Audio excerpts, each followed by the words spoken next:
लोकसभा चुनाव के पहले चरण की वोटिंग में यूपी की 8 सीटों पर वोट परसेंट काफी कम रहा। पहले चरण में यूपी की रामपुर, मुरादाबाद, नगीना, पीलीभीत, सहारनपुर, कैराना, मुजफ्फरनगर और बिजनौर सीट पर वोट डाले गए थे। इन सीटों पर औसतन 60.25% ही मतदान हुआ है। यूपी की इन 8 सीटों में से 5 सीटों पर मतदान तो 60% का आंकड़ा भी नहीं छू पाया है।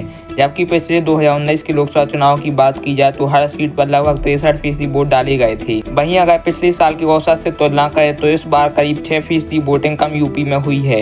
इसके साथ ही चुनाव आयोग की तरफ से जारी आंकड़ों के अनुसार इन सभी सीटों में सबसे कम वोटिंग रामपुर सीट पर देखने को मिली। रामपुर लोकसभा सीट पर कुल 54.7% ही वोटिंग हुई। वहीं सहारनपुर में सबसे ज्यादा लोग बाहर निकल कर आए। यहाँ कुल 65.95% मतदान रहा। आंकड़ों के मुताबिक कैराना लोकसभा सीट पर 61.1%, मुजफ्फरनगर सीट पर 59.2%, बिजनौर में 58.2%, नगीना लोकसभा पर 59.5%, मुरादाबाद लोकसभा सीट पर 60.6%, रामपुर लोकसभा सीट पर 54.7%, पीलीभीत में 61.9% और सहारनपुर में 65.9% वोटिंग हुई। वहीं यूपी में हुई कम वोटिंग को लेकर इस बार कई प्रकार के कयास भी लगाए जा रहे हैं। लोगों में इस बार वोटिंग को लेकर पहले की तरह उत्साह देखने को नहीं मिला है। पहले फेज में जिन सीटों पर वोटिंग हुई उन पर 2019 में 4 सीटों पर भाजपा, 3 सीटों पर बसपा और 1 सीट पर सपा का कब्जा हुआ था। लेकिन इस बार आरएलडी के एनडीए में शामिल होने के बाद इस क्षेत्र में समीकरण काफी हद तक बदलते हुए नजर आ रहे हैं।